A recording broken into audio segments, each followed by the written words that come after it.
Le Christ est ressuscité. Il est toujours ressuscité et il sera toujours ressuscité.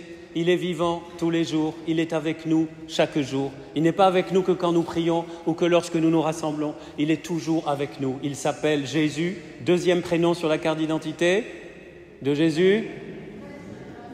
Emmanuel, il y a des chrétiens dans l'assemblée. Emmanuel, ouvrez votre Bible les amis. Matthieu 28, Matthieu 28, verset 20. Et moi je suis avec vous tous les jours jusqu'à la fin des temps du monde. Enfin bref, jusqu'au bout. Il est toujours avec nous. Et c'est pour cela que nous partageons sa parole. Et c'est pour cela que cette parole peut vraiment changer nos vies. On va y venir, les amis. Cette parole, aujourd'hui, en cette fête de Saint-Pierre et Paul, que nous fêtons avec 24 heures plus tard, comme je vous l'ai dit, mais pour honorer ces colonnes de l'Église. Pourquoi? Parce que les apôtres Pierre et Paul ne sont pas simplement, des espèces de géants de la sainteté, les colonnes de l'Église avec les autres apôtres, et donc très éloignés déjà dans le temps, il y a 2000 ans, et très éloignés peut-être même de nos préoccupations quotidiennes. Eh bien, nous allons voir rapidement comment cela n'est pas vrai, comment leur exemple et bien sûr leur prière nous touchent personnellement. Nous avons entendu l'évangile de Matthieu au chapitre 16 où Jésus dit « Simon, fils de Jonas, etc. je te déclare, tu es Pierre ». Donc on mélange un peu, on ne comprend plus rien. Il s'appelle Simon, maintenant il va s'appeler Pierre. Je vous renvoie à mon homélie de dimanche dernier. Il y a quelques extraits notamment sur le baptême et sur le nom qui est très important. Donc Jésus donne un nouveau nom. Ce nom, pour bien comprendre, il faut aller dans l'évangile de Jean. Vous savez, c'est des versions différentes de l'histoire de Jésus qui se complètent. Jean, chapitre 1, verset 42, c'est quand Saint André, dont nous avons le tableau dans cette cathédrale, Saint André, qui est le premier appelé, il amène Pierre, son frère Pierre, André et Pierre sont deux frères de sang, il amène à Jésus, et il est écrit, Jésus l'ayant regardé, dit, tu es Simon, Simon fils de Jonas. Pareil, il lui dit aussi, Simon, fils de Jonas, tu seras appelé Kéipha. Il lui dit en araméen, Kéipha. Et dans le grec du Nouveau Testament, ça donnait Céphas. Et la traduction littérale de Céphas, c'est rocher, pierre. Donc vous voyez, Kéipha, le nouveau nom de Simon, qui va devenir donc le premier pape, évidemment, eh bien, c'est Kéipha. Kéipha, Céphas, ça donne Pierre, en latin Petrus. Et avec ce jeu de mots ici, dans l'évangile d'aujourd'hui, Matthieu 16, tu es Pierre. Alors en français, ça marche. Et ça marche aussi en latin. Petrus, Petra. Tu es Pierre sur cette pierre. C'est très bien. Par contre, je ne sais pas s'il y a des anglophones, ça ne marche pas en anglais. Je crois qu'en allemand non plus. En vietnamien, je ne pense pas non plus. C'est une des rares langues en français où le jeu de mots marche. Mais Jésus n'a pas fait de jeu de mots puisqu'il a parlé en hébreu, ou plutôt en araméen. Ceci dit, c'est intéressant. Mais Kéipha, je résume tout ce que j'essaie de vous dire. Kéipha, c'est le rocher, c'est le roc, littéralement, c'est la pierre. C'est pas un tout petit caillou, c'est roc. Eh bien, en préparant un peu dans la prière cette prédication, il m'est venu une chose à laquelle je vous avoue, je n'avais jamais pensé, et qui est toute simple, qui je pense est catholique. C'est-à-dire que ce que Jésus dit à Pierre, il le dit bien sûr aux apôtres, à Pierre, il le dit à tous les disciples qui l'écoutaient, mais il le dit aussi à tous les disciples de toutes les générations. Il y a un principe dans l'Évangile, c'est ce que Jésus dit à Pierre, il le dit à toute l'Église. C'est-à-dire quand dit à Pierre, tu es Pierre et sur cette pierre je bâtirai mon Église, donc tu es un roc, eh bien il le dit à chacun de nous. Non pas pour que nous soyons tous papes. Je vous déconseille d'être pape. Si vous avez des ambitions d'être pape, là je m'adresse aux hommes, désolé les mesdames, mais voilà. Et aux hommes célibataires, après il faut être prêtre, évêque, et puis cardinal, et puis pape. Je vous décourage d'être pape. En tout cas, souvent, et c'est là le point névralgique, souvent quand on écoute cet évangile, on pense au pape. Bien sûr, c'est évident, c'est le fondement de la papauté, tous les papes sont successeurs de Pierre. Mais on oublie qu'il y a une partie qui nous concerne. Il le dit aussi à chacun. Il dit, toi, tu es appelé à être un roc. Tu es appelé... Alors, ne change pas de nom, même si Pierre, c'est un très très beau prénom. ferme la parenthèse. Mais tu es appelé... D'ailleurs, c'est un prénom qu'on ne donne plus pratiquement. Moi, je n'ai pas vu beaucoup de Pierre, petit Pierre, j'en connais l'un ou l'autre. Mais dites-le à vos enfants, petits-enfants, quand ils ont des enfants. Faites de la pub pour le prénom de Pierre. Paul aussi, hein, c'est pas mal. Bon, bref, je ferme la parenthèse. En tout cas, ce que dit Jésus à Pierre, il le dit à chacun. Et ce que je suis en train de vous dire n'est pas mon opinion personnelle, un peu originale peut-être. C'est Pierre lui-même qui le déclare dans sa première lettre, chapitre 2, verset 5. Vous savez que Saint Pierre a écrit, on a 2 lettres de Saint Pierre.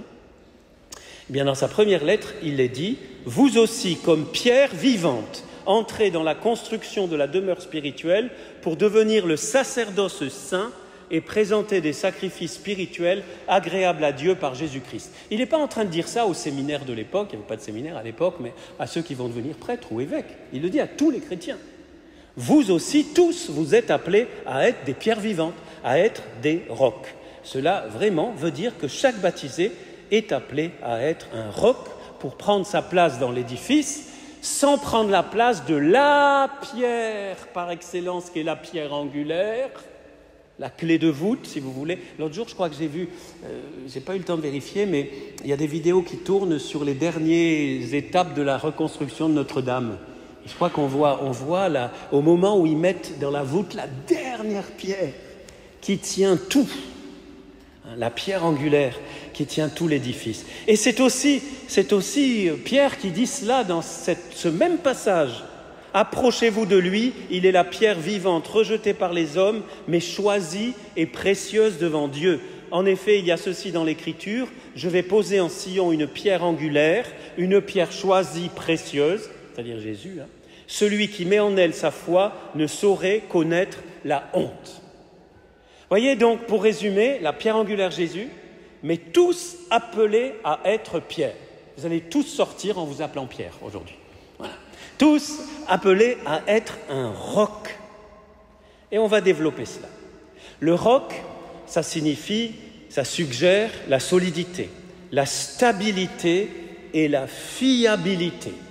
Pour ceux qui sont allés à la messe cette semaine, vous avez entendu cette belle parabole où Jésus dit « Celui qui entend les paroles que je dis là et les met en pratique, c'est-à-dire les paroles de Jésus, est comparable à un homme prévoyant qui a construit sa maison sur le roc. La pluie est tombée, les torrents ont dévalé, etc. La maison ne s'est pas écroulée car elle était fondée sur le roc. Fondée sur le roc, qui est la parole de Dieu. Et stabilité. Plusieurs passages dans la parole de Dieu.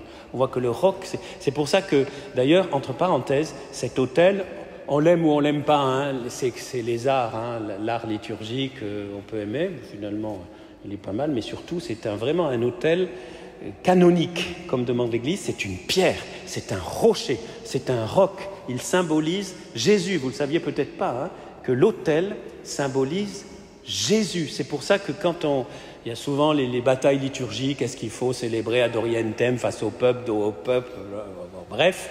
En tout cas, pourquoi on peut célébrer aussi face au peuple? Parce qu'on est tous autour de la table, bien sûr, mais qui est en même temps autour de Jésus. Quand nous, on est de l'autre côté de l'autel et vous de ce côté et tous autour, on est autour de Jésus. C'est pour ça que cet autel est vraiment très, très, très, très, très juste. Hein. Bon, voilà, je ferme la parenthèse.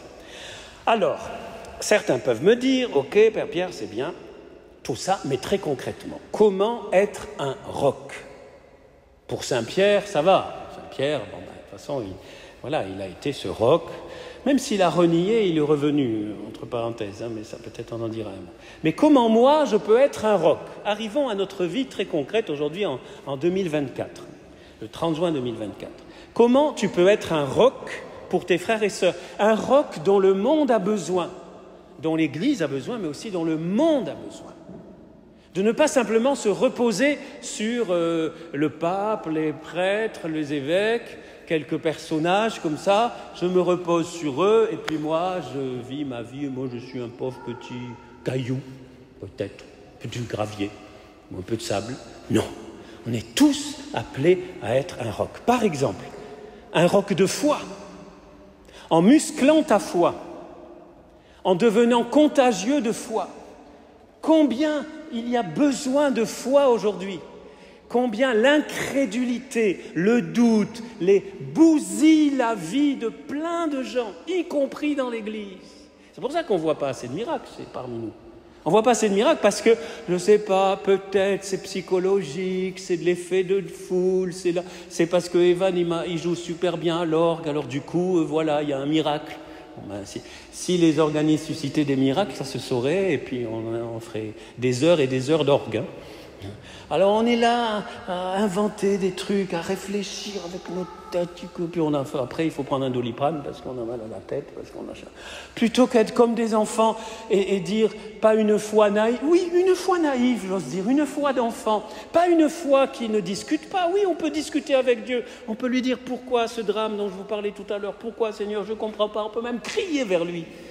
Mais on a confiance, on crie vers lui, on lui demande et en même temps on dit « j'ai foi en toi ». Il n'y a rien qui... Je pense à mon papa pendant que je vous parle parce qu'il disait toujours on discute pas. Dieu ça ne se discute pas. Je pense à la foi des Libanais, à la foi de beaucoup de peuples où on ne discute pas Dieu quoi. Il est Dieu, il est amour, il nous a prouvé par son sang en mourant sur la croix et en ressuscitant qu'il nous aime. Qu'est-ce qu'on va encore lui demander de plus? Vous savez que l'incrédulité c'est épouvantable, c'est un poison. Il y a même certains qui disent que c'est un esprit mauvais, il faut chasser l'esprit d'incrédulité de nos cœurs. Quand ça vous attaque, vous dites « incrédulité, fous le camp ». Voilà, je ne veux pas de toi. Moi j'ai foi, quoi qu'il arrive, j'ai foi. Je me souviens d'un petit billet d'un juif mort à Treblinka que ma maman gardait. Je crois qu'on a perdu ce petit billet. J'ai jamais réussi à le retrouver. C'était un des nombreux juifs, des millions de juifs qui, entre parenthèses, s'il y a des antisémites dans l'Assemblée, vous venez me trouver à la sortie, je ne vais pas vous frapper, mais vous allez m'entendre. Donc je combats l'antisémitisme à chaque fois, et au nom de Jésus, parce qu'être antisémite, c'est cracher sur Jésus, qu'on se le dise, c'est cracher sur Jésus. Que quelqu'un, un non-chrétien antisémite, c'était terrible, mais un chrétien antisémite, c'est épouvantable, c'est à la limite du pardonnable. En tout cas, il faut venir demander pardon. Je ferme la parenthèse, pardonnez-moi, mais rien à voir avec les élections, mais il fallait que je le dise. Voilà. Donc, un roc de foi. L'incrédulité, ça bousille la fille. Non, j'ai foi en toi. Alors, ce petit billet de Treblinka, c'était un juif, je cite de mémoire, c'est très loin, il y a 30 ans au moins que j'ai vu ce petit billet, où le juif, il fait cette prière à Dieu, même si on va nous brûler, même si on va nous couper en morceaux, j'ai foi en toi, je crois en toi, même si on va tous nous détruire, c'est une prière extraordinaire, vous voyez, où il n'y a pas de rapport entre le mal et Dieu, où lui, il est venu pour... Mais je m'arrête là parce que je m'excite un peu là. Donc, un roc de foi, très important ça. Qu'est-ce que... Vous savez, très humblement et pauvrement, je ne suis pas humble, mais pauvrement, je vous dis que souvent les gens sont touchés quand ils voient des chrétiens, des prêtres, des chrétiens, qui ne doutent pas, non, on ne doute pas de Dieu. C'est contagieux. La foi est contagieuse. Roc de foi. Un roc d'espérance. Alors il y en a besoin d'espérance. Espérer contre toute espérance. Ça aussi c'est contagieux. Tellement besoin de la petite sœur Espérance. Et puis un roc de charité. Tu deviens un roc quand tu vis la charité, un roc d'attention à l'autre, quand tu fais attention à l'autre, ça aussi c'est contagieux, un roc d'écoute, un roc de partage, un roc de service à l'intérieur et à l'extérieur de l'Église, dans la société aussi, dans les associations. Tout ça, à chaque fois que tu t'engages, tu te fortifies, tu es fondé en Christ et tu donnes envie aux autres, c'est ça qui est très important. Tu donnes envie aux autres aussi d'être aussi eux des rocs. Et puis un roc, ça m'est venu très fort, un roc de sagesse. Ça c'est pour les plus anciens, comme beaucoup d'entre nous qui avons un peu plus de 60. On ne dit pas d'âge parce que ah non mon père 60 c'est pas vieux, si c'est vieux. Voilà. Ouais. Les plus vieux. Bienheureuse vieillesse qui nous donne la sagesse. Ça fait une rime, tiens, ça, on pourrait faire un chant. Bienheureuse vieillesse qui nous donne la sagesse. La sagesse des années où les autres, les plus jeunes, peuvent se reposer, même si on veut nous jeter, on veut nous les déchets, on veut nous jeter à la poubelle, nous les vieux. On ne se laisse pas faire. Amen ou pas amen? Les vieux, rebellez-vous. Les jeunes ont besoin de nous, ont besoin de nos années, ont besoin de notre sagesse, ont besoin de nos expériences. Bon, c'est pas automatique, parfois on peut être vieux sans sagesse. Mais enfin, quand même, il y a l'expérience. Un roc de sagesse. Et ça, je le dis particulièrement pour ceux qui se disent « Père Pierre, oui, mais j'ai plus d'énergie. Comment je peux être un roc sans énergie, sans force, fatigué, malade, arthrose, maladie, tout ça, j'ai peut-être des maladies graves. Comment je peux être un roc quand je suis faible? Bien, une cinquième façon d'être un roc, c'est un roc de prière. Tout le monde peut prier. Et je te dis même plus, quand tu n'as plus la force de prier, ou quand tu n'as plus envie de prier, moi ça m'arrive, ça m'est arrivé, quand tu n'as plus envie de prier, tu peux être un roc d'offrande. Tu dis, Jésus, je ne peux plus rien faire, je ne peux même plus prier, je suis là, je m'offre avec toi. Vous savez que c'est comme ça qu'il nous a sauvés. Il nous a sauvés comme ça, Jésus. Ah là, c'est un roc puissant, ça ne se voit pas. Ce n'est pas dans l'esprit du monde, si vous voulez, mais ça c'est excessivement puissant. Un roc de prière et d'offrande. Eh bien, vous voyez, tout cela se résume par la foi de Pierre. Parce que Jésus n'a pas construit l'Église sur Pierre. C'est une erreur. Il n'a pas construit sur un bonhomme. D'ailleurs, qu'il a trahi, entre parenthèses. Il a construit son Église sur sa foi. Sur sa foi qui l'a fait marcher sur les eaux.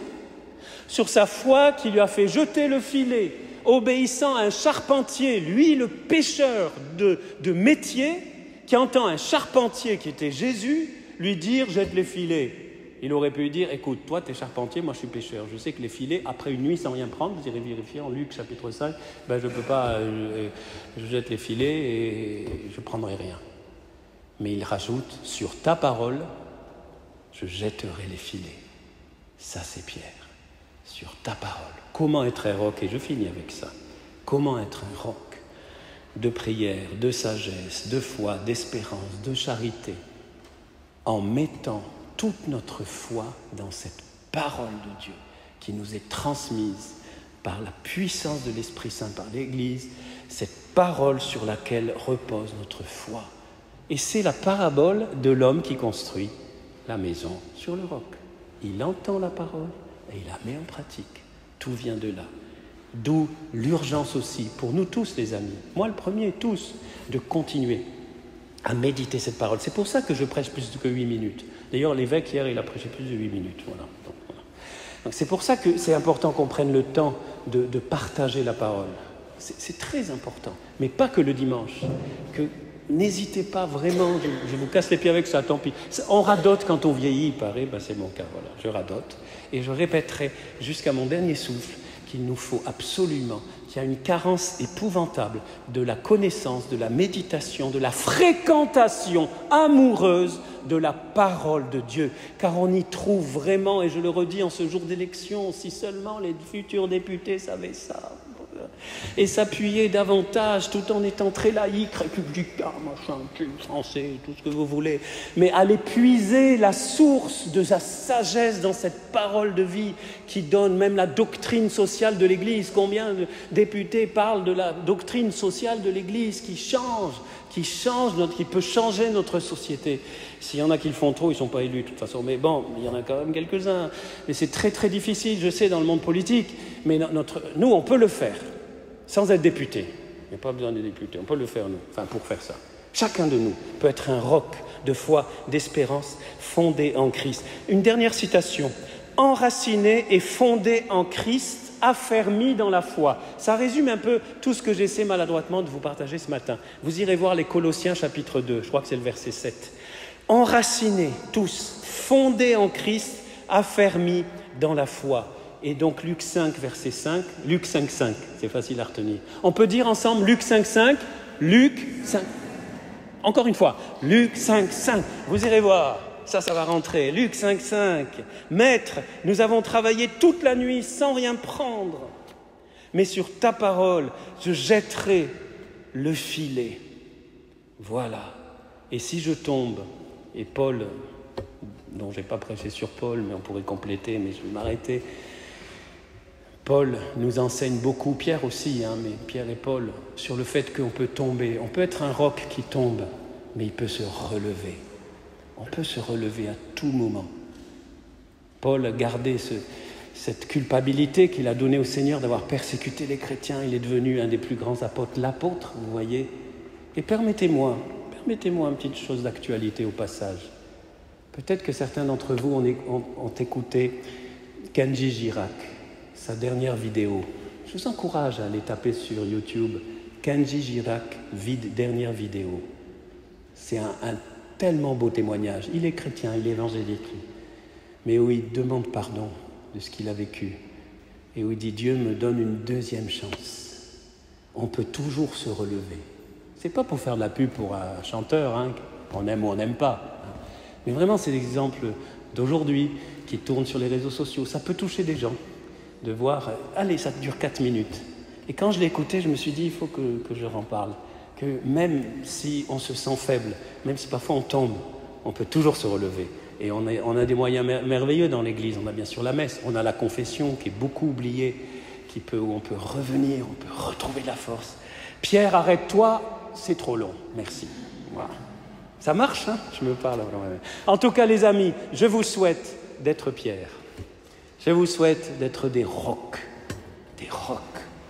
Et si vous vous sentez faible, eh bien profitez de cette messe. On va venir puiser la force aussi à la table du Seigneur. Et puis, à la communion fraternelle, il y aura l'apéro après la messe.